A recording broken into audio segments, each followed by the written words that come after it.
오늘 아침에 저희들이 하나님의 말씀 마태복음 22장, 23장 두 장을 읽었습니다. 언제나 말씀을 읽을 때마다 느껴지는 건데요. 참 말씀은 신기하고 보배롭고 또 존귀합니다. 그리고 말씀은 살아있어서 읽을 때마다 우리 가운데 큰 은혜를 허락해 주고요. 그 말씀으로 인하여 주님의 생명이 우리 가운데 공급됨을 우리가 말씀을 읽을 때마다 느낍니다. 오늘 읽은 말씀 가운데 우리가 몇 가지를 깊이 묵상하고 또 말씀을 붙잡고 기도하는 시간 갖도록 그렇게 합니다. 여러분 22장에 보면은요, 예수님께서 천국에 대한 비유를 다시 말씀하시는데 언제나 예수님은 천국에 대해서 비유를 하시죠. 근데 22장은 혼인잔치를 베푼 어떤 임금, 아들을 위하여 혼인잔치를 베푼 임금과 같다라고 성경은 말하면서 이 천국에 대한 묘사를 하고 있습니다. 네, 여러분 여기서 중요한 것을 하나를 우리가 발견하게 되는데요. 이거예요. 청함을 받은 사람이 있다라는 거예요. 근데 청함을 받은 사람이 있는데 그 청함을 받은 사람이 그 잔치에 오지 않는다라는 거예요. 그래서 여러분요, 14절에 청함을 받되 청함을 받는 자는 많되 택함을 입은 자는 적으니라 라고 말합니다. 실제적으로 많은 이들이 청함을 받습니다. 이 혼인잔치에, 천국잔치에 오라고 청함을 받아요. 그러나 그곳에 들어가기로 택한 자는 많지 않다라고 성경은 말해주고 있는 거예요. 왜냐하면 그들은 합당하지 않다라고 성경은 말합니다.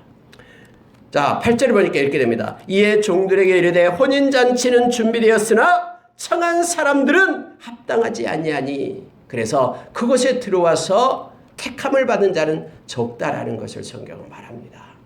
왜냐하면요, 그들은 천국에 대한 관심이 없어요. 그 혼인잔치에 대한 관심이 없어요.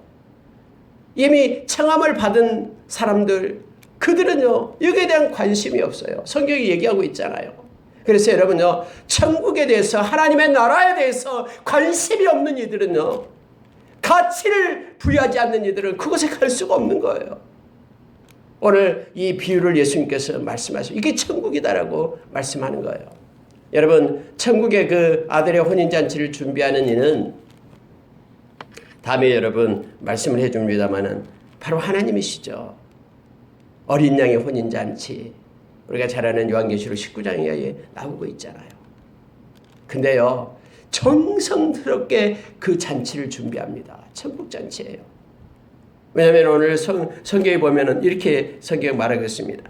자, 4절에 이렇게 말합니다. 청한 사람들의 이르기를 내가 오찬을 준비하되 나의 소와 살찐 짐승을 닦고 모든 것을 갖추었으니 혼인잔치에 오소서. 모든 것을 갖췄다고 얘기합니다. 그러면서 혼인잔치에 올 것을 요청합니다. 그런데요, 그 사람들은 오지 않아요. 왠지 아십니까? 관심이 없어요. 온전히 이 땅에만 관심이 있어요. 자기 것에서만 관심이 있는 거예요. 그래서 그들이 오지 않는 이유를 성경은 이렇게 말하고 있습니다. 자, 5절에 보니까는 그들이 돌아보지도 않고, 돌아보지도 않아요. 돌아보지도 않아. 생각도 안 한다라는 거예요. 천국에 대해서. 이 땅에서 잘 먹고 잘 살 그 국리만 빠져 있는 거예요.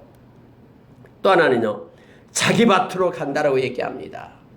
또 자기 사업하러 가고 라고 말했죠. 자기 것으로만 온통 붙잡혀 있어요. 디모데 후서 3장 1절에서 5절의 말씀처럼 마지막 때에 사람들은 자기를 사랑해요. 그래서 자기밖에 없어요. 다 자기 중심적이에요. 다른 삶에 대한 배려도 없고요. 하나님의 마음은 아랑곳하지 않고요. 아랑곳하지 않아요. 천국에 대한 생각도 없어요. 그래서 온전히 자기밖에 모릅니다.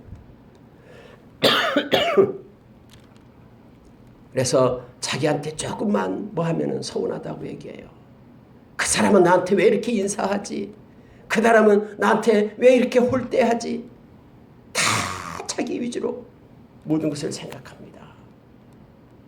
원래 세상이 그렇게 가고요. 그래서 자기가 살고 있는 자기의 가족, 자기 사업, 자기의 일, 자기 밥, 하나님의 뜻과 하나님의 눈물과 하나님이 어디서 일하심과 하나님이 주신 인생의 목적이 무엇인지 전혀 생각을 하지 않습니다. 지금 그들이 이 혼인잔치에 들어가지 못한 이유를 지금 그렇게 성경은 설명하고 있는 거예요.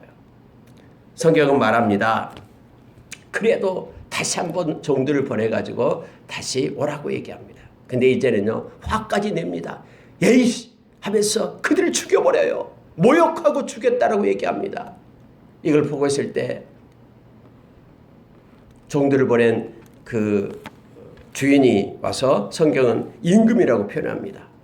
7절에 임금이 노하여 군대를 보내어 그 살인한 자들을 진멸하고 동네까지 불살랐다 라고 심판이 있음을 성경은 말해주고 있습니다. 그러면서 여러분, 만나는 대로 혼인잔치에 데리고 와라 해서 성경에 보니까요, 악한 자나 선한 자나 만나는 대로 다 데리고 왔다라고 성경은 말해주고 있죠. 여러분, 이 땅에서 선하게 사는 사람이 천국에 갑니까? 천만에요. 성경은 그렇게 말하고 있지 않아요. 왜냐하면 모두가 다 악한 자예요. 모두가 다 죄를 범한 자예요. 아무리 선하게 살고 아무리 멋있게 보이고 막 좋은 일하고 산다고 해도요, 다 자기의 의를 위하여 사는 것이기 때문에 하나님이 보실 때는 더 악한 자라고 성경은 말합니다. 그러면 천국 누가 갑니까? 회개하고 하나님의 초청에 임한 자들이 가잖아요. 예수님의 보혈을 힘입는 자들이 천국의 백성이 되잖아요. 그래서 여러분, 오늘 그 보혈을 힘입는 자가 천국에 가는 거예요. 그래서 많은 사람이 혼인잔치에 왔어요. 근데 성경이 이렇게 말합니다. 11절 보십시오. 임금이 손님들을 보러 들어올새 거기서 예복을 입지 않는 한 사람을 보고, 친구여, 어찌하여 예복을 입지 않고 여기 들어왔느냐? 그는 아무 말도 못했다라고 얘기합니다. 당장 손발을 묶어가지고 수족을 묶어서 어두운 데에 쳐넣어라. 거기서 슬피 이를 감이 있을 것이다 라고 말하고, 다시 말하면 예복을 입지 않는 자는 이 잔치에 들어올 수가 없다라는 걸 지금 말하고 있는 거예요. 악한 자도 들어올 수 있어요. 선한 자도 악한 자도 사람의 판단에 그런 사람도 다 들어올 수 있는데, 문제는 뭐냐면은 그들이 다 예복을 입어야지만이 그곳에 참여할 수 있는 거예요. 그 예복이 무엇입니까? 요한계시록 22장 14절에서 두루마기를 빠는 자가 복이 있다. 그가 생명나무로 나아가는 권세를 얻고 성에 들어갈 수 있는 능력을 얻는다라고 말하잖아요. 자기의 두루마기를 예수님의 보혈로 빠는 자, 회개하는 자, 그래서 천국의 예복을 준비하는 자, 그가 천국에 합당한 자임을 성경은 말해주고 있습니다. 여러분, 어떤 사람이 이렇게 말합니다. 아니, 예복 하나 안 입었다고 쫓아내면 어떡해? 이렇게 말합니다. 아니요, 예복은 중요합니다. 왜냐면요, 그 잔치에 들어올 수 있는 마지막 조건이 이 예복이기 때문에 그래요. 아무리 죄를 지었든 아무리 나쁜 짓을 많이 했든 천국에 가려면은 회개해야 됩니다. 아무리 이 땅에서 선한 일을 하든 남을 보살피고 긍휼을 베풀었든 천국에 가려면은 그도 회개해야 됩니다. 자기의 의를 따라 산 것이기 때문에요. 이것을 하나님이 정해놨어요. 천국에 가는 사람은 예수님의 보혈을 힘입고 죄사함 받은 자만이 갈 수 있도록 하나님이 그렇게 정해놨기 때문에 이것을 통과하지 못한 자는 천국에 갈 수 없다라는 거예요. 여러분, 그게 베드로전서 1장 2절의 말씀인 거예요. 하나님께서 우리를 택하여 불렀습니다. 왜냐하면 어린 양의 보혈의 그 핏뿌림을, 어린 양의 핏뿌림을 받게 하기 위하여, 그리고 성령의 거룩하게 하심으로 순종케 하기 위하여, 말씀을 순종케 하기 위하여 우리를 불린 거예요. 이게 정해놓은 것입니다. 그래서 예복을 입지 않는 자는 그곳에 들어갈 수 없음을 말합니다. 여러분, 이것은 그때 당시의 풍속도 그렇습니다. 풍속도요, 이 손님을 이 혼인잔치에 초청을 할 때는요, 예복을 주인이 준비합니다. 만약에 예복을 입고 가야 되는데 예복이 없는 사람, 뭐 가난해서 예복이 없는 사람도 있을 수 있겠죠. 그러면은 이 주인이 이 예복을 입으십시오 라고 예복을 준비해서 줍니다. 그러면 그 예복을 입고 그곳에 들어가야 돼요. 아니요, 나 그냥 예복 입지 않고 그냥 내 옷 그대로 입고 갈래요. 그러면은 그 혼인잔치 자리에 들어가지 못하도록 그렇게 했다라고 합니다. 그래서 결국은요, 초청된 손님들 중에 예복을 입지 않는 사람들, 이 말은 의롭다함을 받지 못한 불신자들을 얘기합니다. 택함을 받은 소수의 사람들, 성경에 그렇게 말하고 있죠. 청함을 받은 자는 많되 택함을 입은 자는 적다라고 말하는데, 택함을 받는 소수의 사람들이 누구냐면은 믿음으로 끝까지 지켜내고 예수님의 보혈로 제사함받고 의롭다한 사람들을 말하고 있는 거예요. 그래서 여러분, 우리가 마지막까지 믿음을 지켜내고 말씀을 붙잡고 살고 회개하는 자들이 천국의 백성이 됨을 성경은 말해주고 있습니다. 예수님이 그렇게 이것이 천국에 대한 비유다라고 가르쳐주고 있는 거예요. 여러분, 그러고 나서 22장에서 독특하게 나오는 게 뭐냐면, 성경이에요, 예수를 말의 올무에 걸리게 하기 위하여 예수님을 시험하는 장면이 나옵니다. 바리새인들, 서기관들, 사두개인들 막 그들이 몰려와서 예수님 말 실수를 붙잡기 위하여, 사람이요, 말에 온전한 자는 온전한 자라고 야고보 선생님이 얘기했죠. 그래서 말의 올무에 걸리게끔 하기 위해서 노리고 있어요. 여러분, 이건 중요합니다. 무슨 얘기냐면요, 이 땅에서 악한 자들은요, 악한 영들은요, 이 말의 올무에 걸리기 위하여 함정을 파요. 그래서 여러분, 우리는 말을 조심해야 됩니다. 이 말은요, 한 번 쏟아내면 주워 담을 수가 없어요. 그래서 우리가 말을 할 때는 언제나 신중하게 말을 해야 됩니다. 하나님 앞에 묻고 그 말을 해야 됩니다.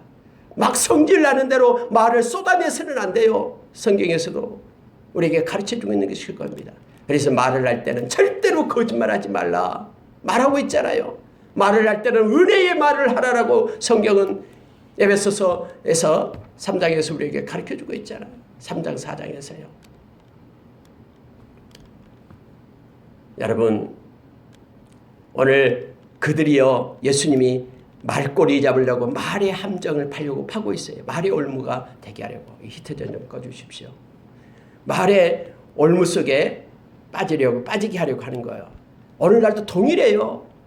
예수 믿는 사람이 어떻게 말할까? 사람들은 함정을 파고 기다리고 있습니다. 여러분, 첫 번째 바리새인이 와서 예수님을 말의 올무에 빠뜨리기 위해 질문하는 게 뭐냐면은 이거예요. 참, 첫 번째 질문은 이렇게 얘기합니다. 예수님, 당신은 참 사람을 외모로 취하지 않으신 분임을 우리가 알고 있습니다. 당신의 말씀은 진리입니다 하면서 막 부추겨요. 그러면서 딱 던지는 말이 뭐냐면 이거예요. 우리가 가이사에게 세금을 바치는 것이 옳습니까? 옳지 않습니까? 가이사는 로마 황제입니다. 로마 황제에게 세금을 바치는 것이 옳은 것입니까? 옳지 않는 것입니까? 이 엄청난 질문을 하는 거예요. 왠지 아십니까? 그때는 로마의 식민지잖아요. 그리고 많은 세리들이 세금을 걷어가지고 로마에게 바쳤잖아요. 근데 이 세금을 바친 것이 맞습니까? 맞지 않습니까? 라고 묻는 거예요. 왜냐하면 예수님이 맞다고 하면은 예수님을 따르는 수많은 그런 무리들이 저 매군 거라고 하면서 예수님을 따르지 않게 될 겁니다. 만약에 여러분 가이사에게 세금을 바치는 것이 옳지 않다라고 얘기하면은 로마 군대에 의해서 끌려가게 되겠죠. 반역자라고요. 그러니까 말의 함정을 두 개 다 파놓고 있는 거예요. 그러면서 질문을 합니다. 그때 예수님께서는 이렇게 답하십니다. 분명하게 말합니다. 18절 보십시오. 예수께서 그들의 악함을 아시고 이르시되 외식하는 자들아 어찌하여 나를 시험하느냐라고 예수님 말씀합니다. 여러분, 예수님은요, 아무리 우리가 그렇게 포장을 하고 그렇게 좋게 얘기하고 그 숨은 의도를 숨기고 목적을 숨기고 그렇게 말을 하고 일을 하지만요, 중요한 것이 뭐냐면요, 예수님은 언제나 의도를 파악하십니다. 예수님은 언제나 목적을 보십니다.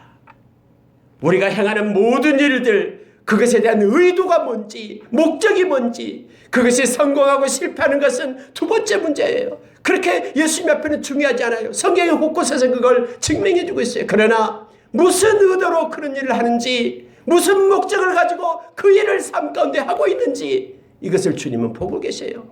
사람들은 결과를 보지만은 우리 하나님은 의도를 보고 방법을 보고 그의 목적을 보고 계심을 성경 우리에게 가르쳐줘요. 이 바리새인들이 아무리 포장해서 가이사의 세금을 바치는 것이 옳습니까? 라고 말하지만은 주님은 그 의도와 목적을 보는 거예요. 아, 저들이 악한 생각으로 지금 시험하고 있다라는 걸 알고 있는 거예요. 여러분, 우리 주님은 만홀히 여김을 받지 않습니다. 사람은요, 몰라요. 겉모습으로만.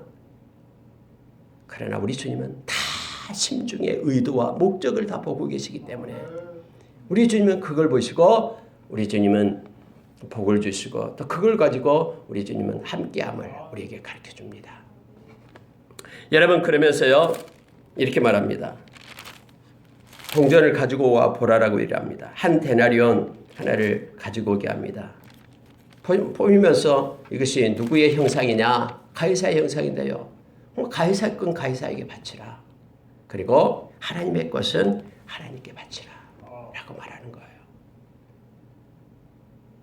여러분, 우리는 때로는 뭐 세금 포탈을 하고 막 이런 것을 합니다. 근데 여러분, 성경에서 보면은요, 가이사의 것은 가이사에게, 하나님의 것은 하나님께 이렇게 말합니다. 여러분, 원래 모든 것이 다 하나님의 거잖아요. 세상의 모든 지은 것이 다 하나님의 거예요.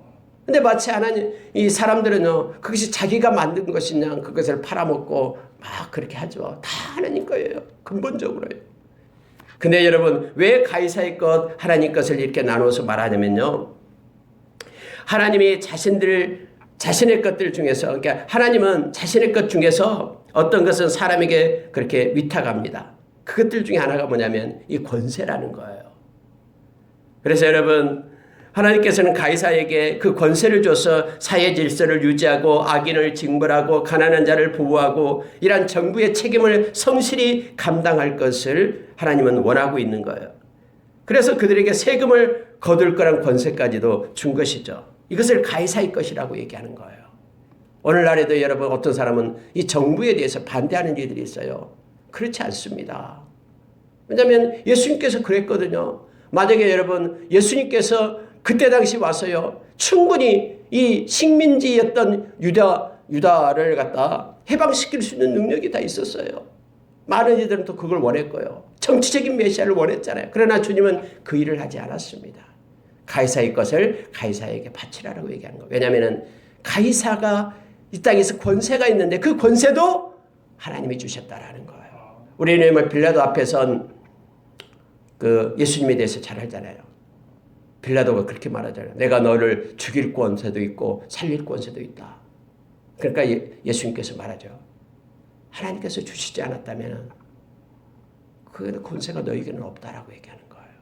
하나님이 주셨기 때문에 그렇다라고 말합니다. 그러면서 여러분, 정부의 역할과 기능을 하나님은 인정합니다. 이후에 사도들도 세상 정부에 대해서 같은 입장을 취합니다. 로마서 13장이 그렇고요. 베드로전서 2장이 그렇습니다. 그러나 궁극적으로 우리가 충성을 해야 될 대상은 세상의 정부는 아닙니다. 하나님입니다. 만약에 세상의 정부가 하나님을 따르지 못하게 하고 말씀을 파기한다 그러면은 우리는 생명 놓고 생명을 걸고 우리 주님을 따라야 됩니다. 그러나 그렇지 않을 때는 이 권세가 하나님이 부어준 것을 따를 것을 성경은 요청하고 있음을 보게 됩니다. 여러분, 또 한 명이 와서 이제 예수님께 이 말의 올무에 걸리게끔 시험을 합니다. 그게 뭐냐면 사두개인이에요. 사두개인이 와서 그렇게 말합니다. 성경에 나온 그 계대 결혼에 대해서 얘기하는 거예요. 이 대를 잇게끔 하는 결혼. 7명의 아들이 있었는데 큰아들이 결혼을 했다. 근데 한 여인하고 결혼했는데 큰아들이 죽어버려요. 후계가 없어요. 그러면 둘째 아들, 셋째 아들, 넷째 이렇게 7째까지 갔는데 다 죽었다라는 거예요. 그럼 다음에 천국에 가서 이 여자가 누구의 아내가 되겠냐라고 말합니다. 그때 당시에는 계대 결혼을 해가지고 이 기업을 물려줘야 되기 때문에, 그 땅을 물려줘야 되기 때문에요. 그래서 첫째 난 아들은 만약에 죽은 그 형의 그 땅을 기업을 물리게끔 그렇게 했거든요. 형의 아들이 되게끔 그렇게 했어요. 근데 여러분, 이걸 가지고 와서 사두개인들은 자기들의 논리와 생각을 가지고 예수님께 말하는 거예요. 예수님, 아니 이렇게 되면은요, 천국에 가서 그럼 누구 아내가 됩니까? 그러니까는 예수님께서 하시는 말씀이 있습니다. 29절입니다. 예수께서 대답하여 이르시되 너희가 성경도 하나님의 능력도 알지 못하는 거로 오해하였도다 라고 말합니다. 사람은요, 오해해가지고요, 자기의 보잘것없는 초라한 그러한 지식과 경험 가지고 하나님의 말씀을 재단하고 판단하고 있는 거예요. 여러분, 성경은 이것을 우리에게 가르쳐 줍니다. 그러면서 자기의 논리가 맞다라고 막 얘기하고 나갑니다. 그렇지 않습니다. 우리가 알고 있는 지식은요, 전체 지식의 1%도 안 될 겁니다. 그러면 우리에게 나타난 모든 것들은 우리가 알지 못하는 99%의 그 지식 속에서 발생하고 일어난다는 사실을 우리는 깨달아야 돼요. 하나님의 말씀은 그 위에 있습니다. 왜냐하면 모든 것의 지식의 온전한 전지한 하나님이 하신 말씀이기 때문에 그래요. 말씀이 우리의 이성 위에 있다는 것을 성경은 말해주고 있습니다. 우리가 때로는 하나님의 말씀을 알지 못해서, 그리고 하나님의 능력을 알지 못해서 오해하는 삶을 삽니다. 그래서 하나님께 원망해요. 오해하기 시작하고, 하나님 어떻게 그럴 수 있습니까? 불평하고 인들. 왜냐하면 하나님의 좋은 의도로 그렇게 행했거든요. 좋으신 하나님의 행하신 모든 일은 다 옳은 일이에요. 우리가 이걸 인정해야 돼요. 그래야지만 우리는 감사할 수 있고요. 그렇지 않을 때는 막 불평하기 시작하는 거예요. 하나님을 원망하기 시작하고요. 왜냐하면 오해하기 때문에. 작은 깡통과 같은 우리의 이 지식의 그 범위 안에 그 넓고 넓은 태평양과 같은 그 큰 그 하나님의 그런 일하심, 그 많은 물을 갖다 조그만 깡통 속에다 집어넣으려고 안 들어간다라고 불평하고 원망하는 우리가 아닌지 우리는 시간에 되돌아보기를 원합니다. 하나님께서는 천국에 대해서 말합니다. 천국은 우리가 상상할 수 없는 것, 이 땅에서 모든 즐겁고 가장 좋은 것보다도 더 엄청나고 아름다운 것으로 채워지는 것이 그것입니다. 천국은 그렇게 우리 주님께서 말씀해 주고 있습니다. 그러면서 우리 주님께서는 말씀하신 게 뭐냐면요, 하나님은 산자의 하나님이다 라고 말하는 거예요. 다음에 죽어서 어떻게 될까요? 어떻게 될까요? 이게 아니에요. 그건 그때 하나님께 맡겨지고요, 오늘날 살아있는 자의 하나님.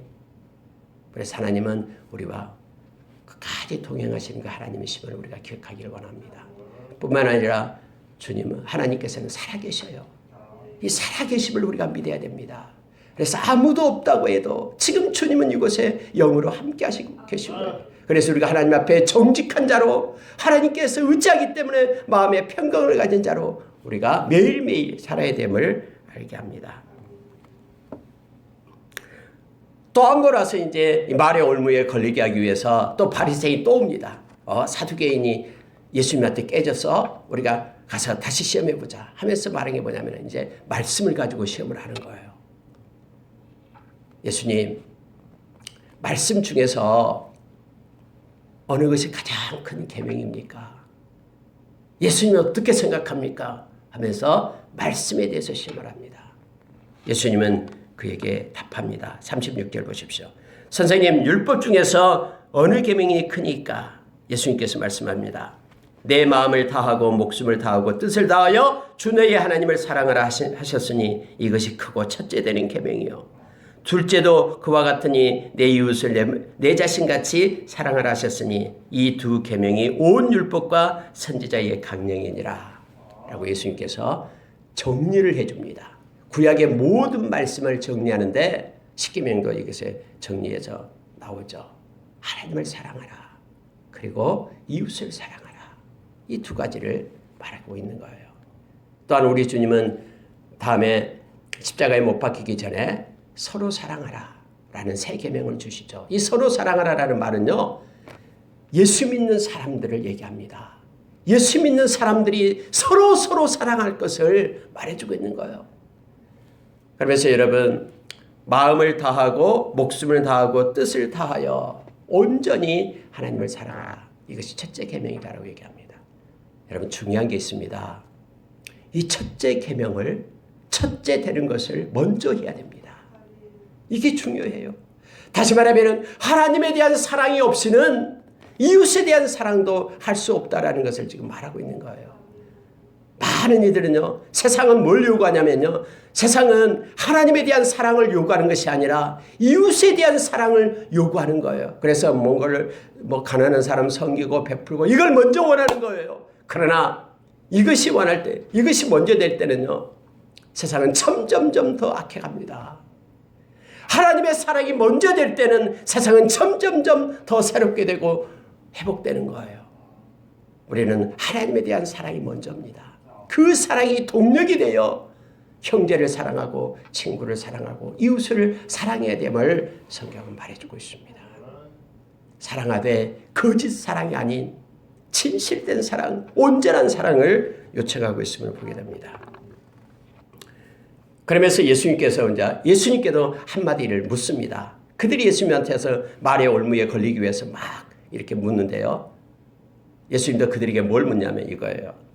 예수님이 말하면 그리스도가 누구의 자손이냐?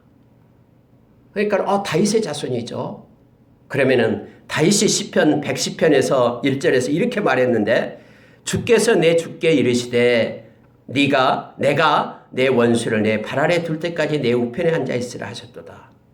주께서 내 주께 이르시되 이 주께서는 하나님을 가리킵니다.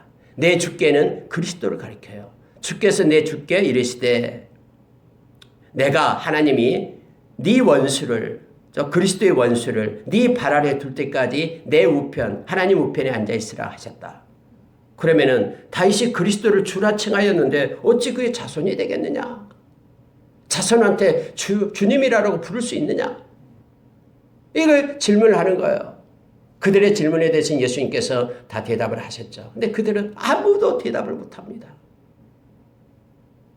왜냐하면 우리 주님은 다윗이 있을 때도 아브라함이 있을 때도 그곳에 있느니라 계셨기 때문에 그렇습니다. 여러분, 우리 주님은요, 그래서 알파와 오메가십니다. 다음에도 여러분 23장에서 계속해서 그 말씀을 예수님은 말해주고 있어요.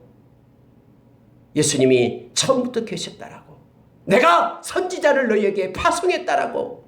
선지자 내가 파송한 그 선지자를 너희들이 죽였다라고. 이렇게 예수님이 직접 23장에서 말하고 있는 거예요. 여러분 23장의 내용이 뭐냐면은 화 있을진저 바리새인들이여 서기관들이여 라고 외식하는 그들을 향하여 7번이나 화가 있다라고 얘기합니다. 예수님께서 그토록 원하신 것이 무엇인지를 23장에서는 우리에게 가르쳐줍니다. 이 말을 읽을 때마다요, 우리는 우리 자신을 돌아보게 합니다. 우리 주님이 가장 싫어한 것을 23장에 기록하고 있기 때문에 그렇습니다. 내용을 보면 이렇습니다. 23장 3절을 보면요. 그러므로 무엇이든지 그들이 말하는 말은 행하고 지키되 그들이 하는 행위는 본받지 말라. 그들은 말만 하고 행하지 아니하며. 외식이 그겁니다. 말만 하고 행함이 없을 때 외식하는 자라라고 성경은 말합니다. 5절에 보십시오. 그들의 모든 행위를 사람에게 보이고자 하나니 곧 그의 경문띠를 넓게 하며 옷수를 길게 하고 잔치자리 윗자리 앉고 회당의 높은 자리 앉고 시장에서 문안 받는 것 사람들에게 납비라 칭함을 받는 것을 좋아하느니라. 우리 주님이 가장 싫어하는 것이 하이퍼크러시 외식이다라고 말합니다. 근데 외식은요 특징이 뭐냐면은 사람에게 보이려고 한다. 이거예요 예수님. 만약에 우리가요 사람에게 보이려고 행동하는 모든 것들은 외식이다라고 얘기합니다. 그럼 우리는 어떻게 해야 됩니까? 하나님께 보이려고 하는 행동이에요. 하나님 우리의 중심을 보고 우리의 삶을 보고 모든 걸 보고 계시고 의도를 알고 계시고 목적을 알고 계시는 그 하나님께 우리가 서는 거예요. 코람데요. 하나님에게 보이려고 하지 않을 때는 다 외식으로 나간다라는 거예요. 사람이 두려워서 행하는 것, 사람에게 보이려고 행하는 것, 예수님께서 마태복음 6장에서 이미 말씀하셨듯이 그것이 외식이라는 거예요. 그래서 사람의 눈치를 봐요. 우리는 하나님의 눈치를 봐야 됩니다. 왜냐하면 하나님의 자녀이기 때문에. 우리는 사람의 종이 아니잖아요. 베드로 사도가 사도행전 4장에서 사내들인 공회, 오늘날로 얘기하면 다 국회의원들, 그 국회의사당 들어가서 그들에게 얘기하잖아요. 하나님 앞에서 너희 말 듣는 거 하나님 말씀 듣는 것 어느 것이 옳은가 봐라. 베드로와 제자들로 하여금 예수 그리스도를 증거하지 못하게 하니까 그렇게 말하고 있는 거예요. 우리는 하나님의 말씀을 듣겠다라고 말하는 거예요. 갈라디아서 1장 10절에서요. 바울 사도가 내가 사람을 좋게 하려 하나님을 좋게 하려 사람을 기쁘게 했다면 나는 그리스도의 종이 아니다 라고 말하는 거예요. 여러분과 제가 이 땅에서 하나님의 자녀 예수 그리스도의 제자라면 우리는 주님을 기쁘시게 하는 주님의 눈치를 보고 하나님을 위하는 자로 우리가 서야 됨을 성경은 말합니다. 그래서 여러분 성경이 오늘 예수님께서 우리에게 가르쳐 주는 거예요. 무슨 얘기냐면은 사람에게 보이려고 행하지 말라라고 말합니다. 그리고 또 하나가 있습니다. 겸손하라라고 말합니다. 윗자리, 높은 자리 그거 원하지 말고 겸손하라. 여러분 우리가 영적 전쟁은 언제나 이 겸손과의 싸움입니다. 남을 나보다 낮게 여기는 그런 겸손이 우리에게 없을 때요. 배려가 없습니다. 존중이 사라지게 됩니다. 우리는 겸손한 자로 우리가 서기를 원합니다. 우리 주님은 그렇게 말했습니다. 오늘 말씀 속에서. 자, 11절 보십시오. 너희 중에 큰 자는 너희를 섬기는 자가 되어야 하리라. 누구든지 자기를 높이는 자는 낮아지고 누구든지 자기를 낮추는 자는 높아지리라. 누구 때문에요? 우리 주님 때문에요. 우리 주님이 그걸 보고 있거든요. 아, 너가 겸손해지구나. 겸손해진 만큼 내가 너를 높이리라. 주님이 그 일을 하시는 거예요.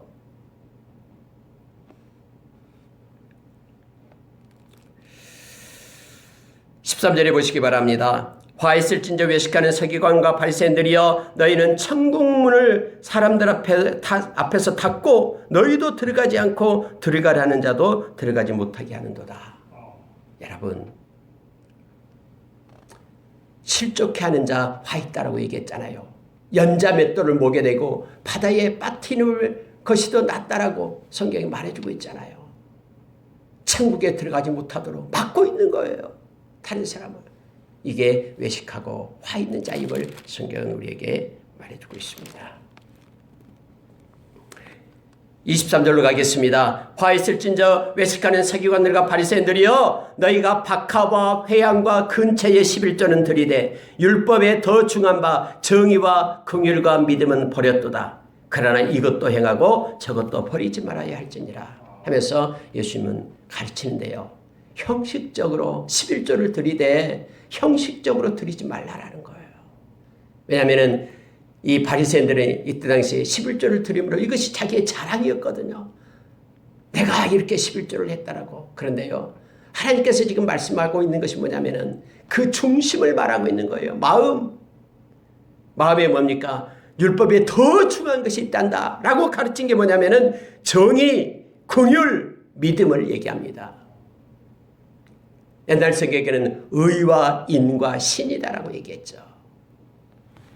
의를 행하고 인, 사랑을 베풀고 신, 믿음을 가져라 라고 말합니다. 의인신, 이것은 우리 마음 가운데 있어야 됩니다. 정의, 의를 가져야 됩니다. 청직하게 행하고 의롭게 살아라. 의로운 마음을 가져라라는 거예요. 긍휼, 사랑을 가져라라고 얘기합니다.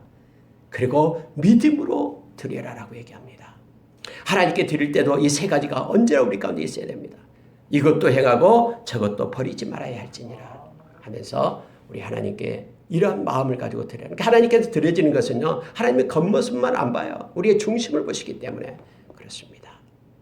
이것이 다를 때는 외식이다라고 지금 말하면서 그에게 화가 있다라고 성경은 말합니다. 예수님이 그렇게 말한 거예요. 그러면서 외식하는 서기관과 바리새인들이 화가 있다. 잔과 대접의 겉은 깨끗이 하되 그 안에 탐욕과 방탕으로 가득하도다. 먼저 안을 깨끗이 하라. 그리하면 겉도 깨끗하리라. 이것이 성경이 우리에게 요구하는 거예요. 마음으로 먼저 믿어서 의에 이르고 입으로 시인하여 구원에 이른다라고 성경은 말하고 있는 거예요. 안을 깨끗이 하라. 그러면 겉도 깨끗하게 되리라. 근데 왜 안은 깨끗하지 않고 겉만 깨끗하게 하고 있냐? 외식하는 자들이야. 하면서 화가 있다라고 지금 말하고 있는 거예요. 그럼 여러분, 안이 더럽다라는 게 뭐냐면 이거예요. 탐욕과 방탕. 탐욕과 방탕이 안에 가득하다. 또 28절에는 뭐예요? 외식과 불법이 가득하다 라고 말합니다. 마치 회칠한 무덤과 같은데 겉은 아름답게 보이지만은 안에는 죽은 사람의 뼈와 모든 더러운 것이 있는데 그것이 외식과 불법 그리고 말하는 탐욕과 방탕 이렇게 말합니다. 하나님은 이걸 보시거든요. 다시 말하면 이것들이 소멸되고요. 의와 인과 신을 갖는 그것을 하나님이 기뻐하심을 성경은 우리에게 말해주고 있습니다. 심지어 여러분 예수님께서는 이렇게 말합니다. 33절에 보니까는 뱀들아 독사의 새끼들아 너희가 어떻게 지옥의 판결을 피하겠느냐. 외식하는 자는 절대로 지옥의 판결을 피할 수 없다라고 얘기합니다. 중심을 하나님께 드리지 않고 믿지 않는 자, 마음으로 믿지 않는 자 절대 구원에 이를 수 없다라고 성경은 분명하게 얘기합니다. 근데 그 중심은 아무도 몰라요. 사람이 몰라요. 하나님만을 아시죠. 그래서 구원은 하나님께 속한 것임을 우리로 하여금 말해주고 있음을 봅니다. 여러분 34절 한번 보십시오. 이것 보고 마치겠습니다. 그러므로 내가 너희에게 선지자들과 지혜 있는 자들과 서기관들을 보내매 너희가 그 중에 덜어는 죽이거나 십자가에 못 박고 그 중에서 덜어는 너희 회당에서 채찍질하고 이 동네에서 저 동네로 따라다니며 박해하리라.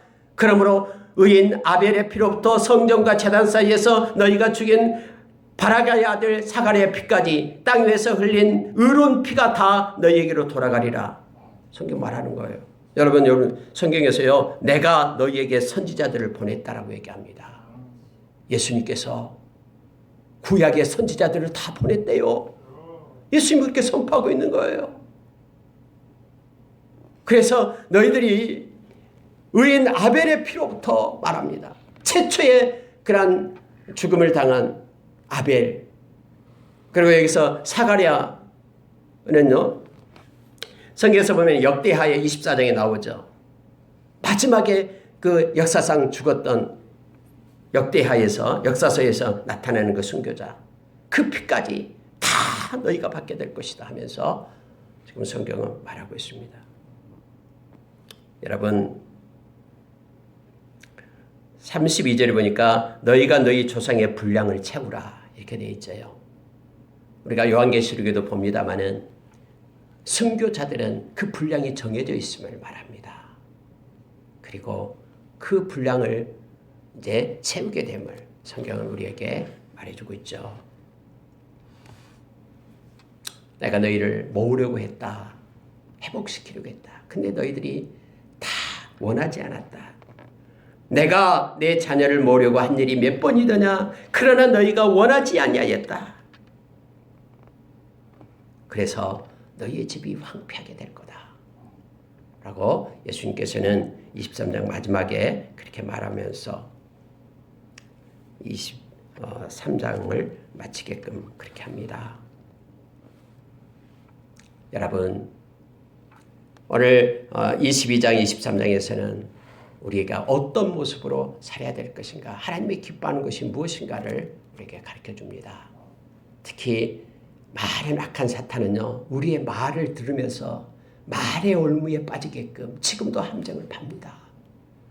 우리가 늘 성경에서 가르쳐준 대로 말을 함부로 하지 말고 은혜를 끼치고 정직하고 하나님을 찬양하는 아름다운 말을 해서 우리의 말이 하나님의 생명을 나르는데 사용되는 도구가 되고 하나님께 찬양하고 영광 돌리는 우리의 모습이 있기를 원합니다.